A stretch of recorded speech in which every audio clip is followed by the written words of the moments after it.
جی کنڈی صاحب. شکریہ اسپیکر صاحب، میں آپ کا بہت مشکور ہوں جو ہم نے گزارش کی آپ سے. کل بھی کافی ہمارے معزز اراکین نے بات کی اور آپ نے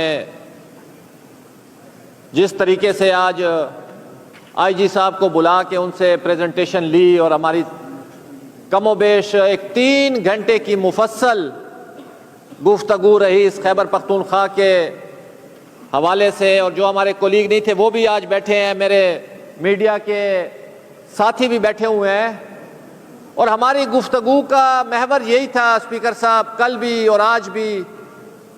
میں ذاتی طور پہ جب اپنے حلقے میں جاتا ہوں تو ابھی مجھ سے لوگ ترقیاتی اسکیموں کی ڈیمانڈ نہیں کرتے.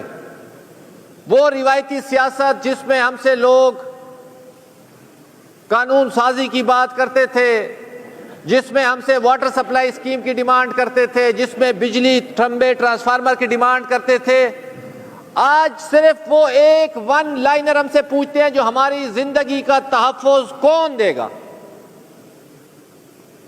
اور شاید میں اگر غلط نہ ہوں تو یہ سوال غالباً ہر ہمارے اس ایوان میں بیٹھے ہوئے معزز ممبران سے ہو رہا ہے. خیبر پختونخوا کی 4 کروڑ لوگ اس ایوان کی طرف دیکھ رہے ہیں جو ہماری زندگی کا تحفظ کس طریقے سے ریاست کی جو ذمہ داری ہے وہ پوری کی جائے گی.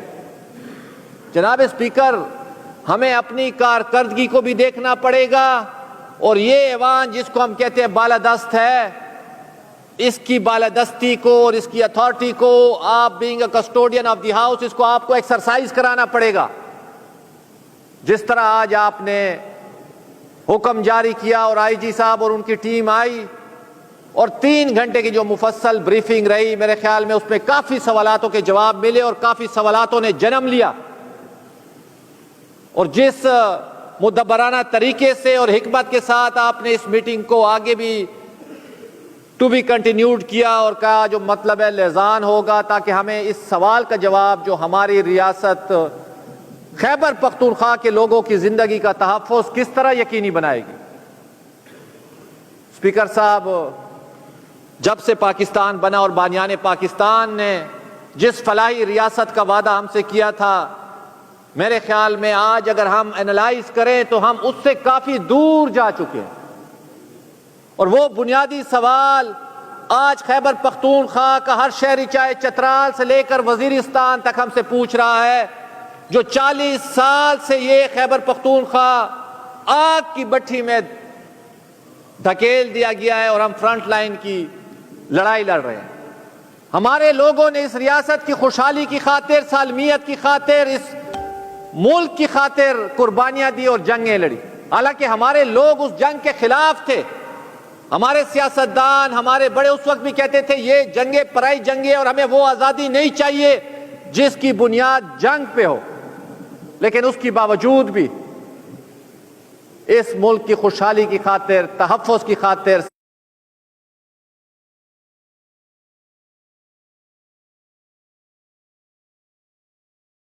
سالمیت کی خاطر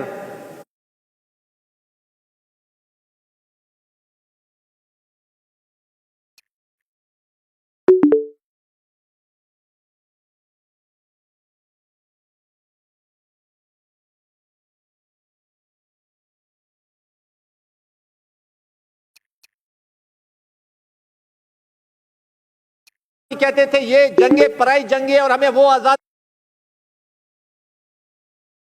نہیں چاہیے جس کی بنیاد جنگ پہ ہو. لیکن اس کی باوجود بھی اس ملک کی خوشحالی کی خاطر، تحفظ کی خاطر، سالمیت کی خاطر، حاکمیت کی خاطر ہم نے جنگیں لڑی.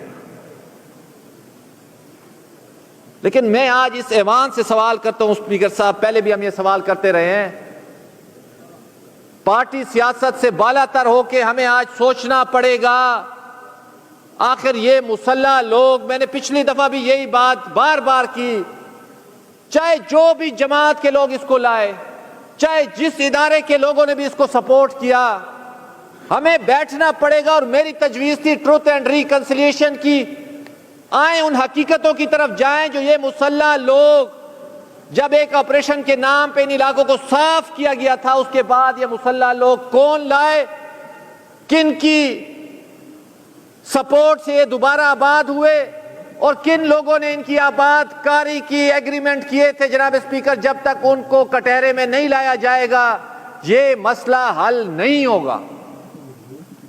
آپ جتنی بھی میٹنگز کر لیں، آپ جتنے بھی آپریشن کر لیں، میں آپ کو چھوٹی سی مثال دیتا ہوں، یہ میڈیا کے میرے ساتھی بھی بیٹھے ہیں، 2014 میں آپ کے بچوں نے، جن سے آپ نے جبر سے قربانی لی، اس ریاست نے اساتذہ شہید ہوئے، مستورات شہید ہوئے، بچے شہید ہوئے، اور اس ریاست کے ہر ادارے نے یہاں پشاور میں بیٹھ کے یہ فیصلہ کیا تھا، نیشنل ایکشن پلان۔ میرے خیال میں وہ نیشنل ایکشن پلان نہیں تھا، بلکہ اس کا نام تھا نو ایکشن پلان۔ کدھر ہے آپ کا وہ 2014 کا نیشنل ایکشن پلان جس میں تمام سیاسی جماعتیں شامل تھیں، اور آپ نے کہا تھا ہم ریٹ آف دی گورنمنٹ کو انشور کرائیں گے، اگر روایتی طور پہ عدلیہ میں وہ کیسز منطقی انجام تک نہیں پہنچے، آپ نے ملٹری کورٹس بنا دی۔ لیکن آج خیبر پختونخوا کا ہر شہری اور وہ متاثرین اور وہ شہیدوں کے وارث ہم سے سوال کرتے ہیں، 10 سال بعد جو آپ ہمیں بتائیں آپ نے ہمارے مجرموں کو آئیڈینٹیفائی کیا۔ جناب اسپیکر، اگر اس پہ بات کرے تو بہت لمبی جائے گی، بہت لمبی مفصل بات ہو سکتی ہے۔ اس ملک میں قانون کی حاکمیت کی نہ ہونے کی وجہ سے میں تو پہلے بھی 24 وزیر اعظموں کی کہانی آپ کے سامنے گوش گزار کر چکا ہوں۔ ایسا بھی کوئی بدقسمت ملک ہو سکتا ہے جس میں 24 منتخب وزیر اعظم آئے ہوں اور کوئی بھی اپنا وقت پورا نہ کر سکا ہو؟ اور 10 سے 11 سال تو اس طاقت کی تکون میں وزیر اعظم کی کرسی ہی نہیں تھی جب عامر یہاں پہ برا جمان تھے۔ اسپیکر صاحب، لمبی کہانی ہے، لیکن میں صرف تجویز اپنے اس ہاؤس کے کلیگز کے سامنے رکھنا چاہتا ہوں، جو خدا را جو مجھے اس کا حل نظر آتا ہے، اس ملک میں ہمیں اپنی معیار کو بڑھانا پڑے گا، ہمیں اپنی کارکردگی کو سوچنا پڑے گا۔ اس حکومت کے آگے سوال ہم چھوڑ کے جا رہے ہیں، اس میڈیا کے آگے سوال چھوڑ کے جا رہے ہیں، ان سوالوں پہ غور کرنا پڑے گا۔ جناب اسپیکر، جس صوبے میں ہماری گورننس کا یہی حالت ہو، 55 لاکھ بچے آج آپ کے اسکول سے باہر ہیں، آپ کہتے ہیں ہم نے ایجوکیشن ایمرجنسی لگائی ہوئی ہے۔ اس ملک میں وہ 65 کیس ہے جس میں خیبر پختونخوا کے کم و بیش 20 ہے۔ یہ آپ کی گورننس ہے۔ 40,000 بلدیاتی نمائندے در بدر پھر رہے، روز احتجاج کر رہے، جس کا آپ نے اس ایوان سے ایکٹ پاس کیا تھا۔ خدا را ان کو اگر آپ بغیر تنخواہ کے اپنی فوج تصور کر لے، ان سے کام لے لے، 40,000 لوگ ہیں، کم از کم ان سے صفائی کروا لے، کچھ تو کروا لے نا۔ اس حکومت کو کوئی ہوش نہیں ہے ان کے بارے میں، کوئی ان کو جو ہے نا فکر نہیں ہے۔ اگر آپ کو یاد ہو، آپ کی سربراہی میں میں نے یہاں پہ تجویز دی تھی، آپ ان کو عشر اور زکوٰۃ کے بائی ڈیفالٹ ولیج کونسل کے چیئرمینوں کو بنا لیں۔ بدقسمتی میری یہ تھی جو اس وقت ارشد ایوب صاحب یہاں پہ موجود نہیں تھے، اور حکومت نے اس کو اتنا ریزسٹ کیا، شاید میں ان کو کوئی سونے کا خزانہ دینا چاہ رہا تھا۔ ان کے ولیج کونسل کے چیئرمین ہیں، پی ٹی آئی کے۔ اتنی بھی بدقسمتی ہوگی اسپیکر صاحب، مجھے بتائیں، ہمیں اپنے گریبان میں بھی دیکھنا پڑے گا۔ اگر ہم کسی اور پہ سوال کریں گے، ہماری گورننس کی کیا کارکردگی ہے، بینگ لیجسلیٹر ہم کیا کر رہے ہیں؟ 15 سال سے آپ کے ڈسٹرکٹ گورنمنٹ کا آڈٹ نہیں ہوا اسپیکر صاحب، 15 سال۔ ہم دوسروں کو تو تنقید کرتے ہیں جو بھئی اس کو ٹھیک ہونا چاہیے، کہ ہم کیا کر رہے ہیں؟ یہ وہ سوالات ہیں جو اس صوبائی حکومت کے آگے ہم چھوڑ کے جا رہے ہیں، اور ہمیں توقع ہے جو ہم ہمیشہ ان کو نشاندہی کرتے ہیں۔ خدا را ان چیزوں کی طرف آپ گوشت گزار کریں۔ وہ 55 لاکھ چلڈرن جو آؤٹ آف سکول ہے، 19 علمی درسگاہوں میں ہمارے وی سی نہیں ہے۔ اختیار لینے پہ تو آپ تلے ہوئے ہیں جو ہمیں سارا اختیار دے دو، لیکن جو اختیار آپ کے پاس ہے اس ڈومین میں آپ کیا کر رہے ہیں؟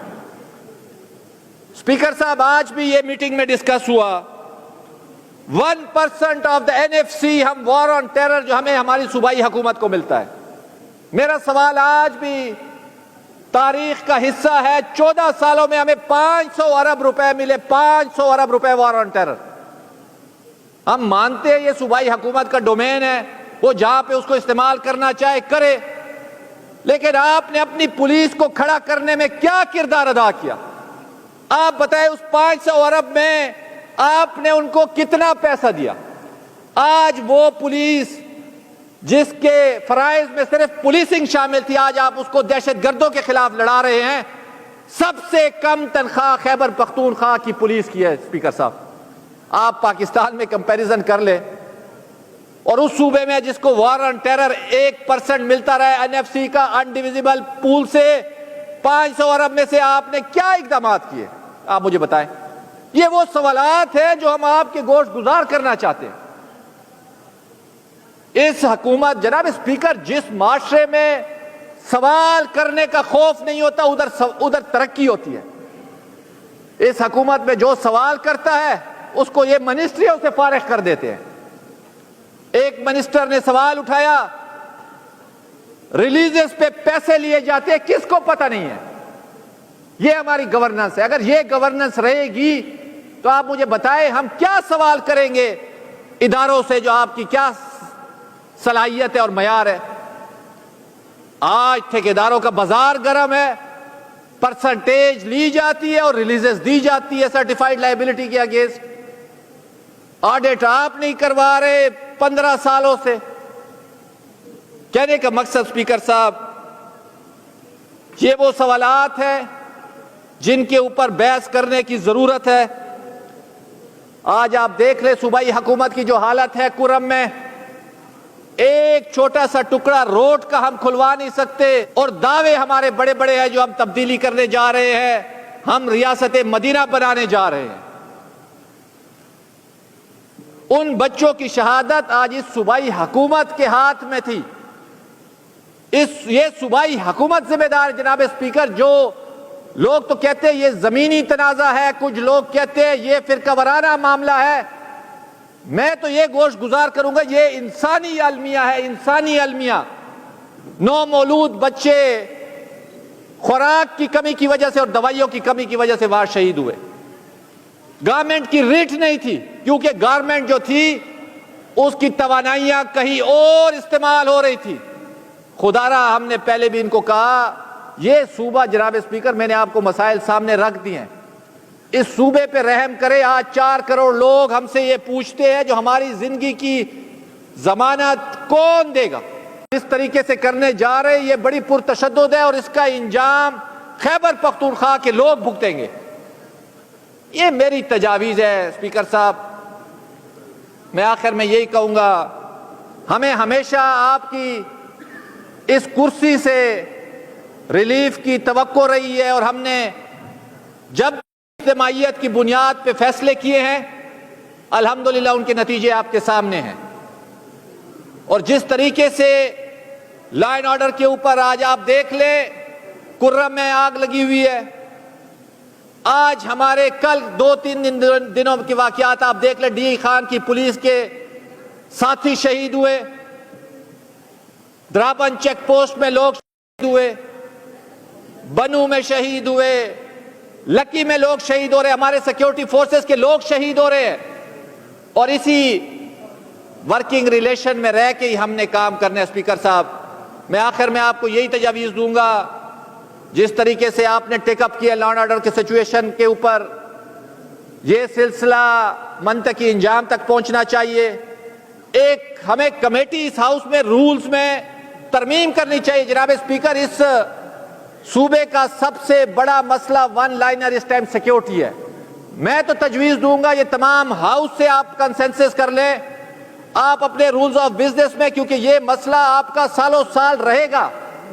سیکیورٹی کمیٹی کے نام پہ ایک سٹینڈنگ کمیٹی بنائی جائے جس میں تمام سیکیورٹی کے اداروں کو پابند کیا جائے. وہ کوئی بھی کام کرے, کوئی بھی عمل کرے گی, وہ اس سٹینڈنگ کمیٹی کے آگے آ کے اس سے باقاعدہ کنسنٹ لے گی. یہ میں آپ کو تجویز دے جا رہا ہوں. اور مجھے امید ہے جو اس ہاؤس میں مجھ سے بہتر لوگ اپنے کلیکٹیو وزڈم سے اس سیکیورٹی کے حوالے سے تجاویز دیں گے اور ہم انشاءاللہ تعالی خیبر پختونخوا کے لوگوں کو تحفظ دلانے میں کامیاب ہوں گے۔ میں آخر میں آپ کا مشکور ہوں جو آپ نے مجھ ناچیز کو یہ وقت دیا اور میری رائے کا احترام کیا۔ شکریہ۔ بہت شکریہ کنڈی صاحب۔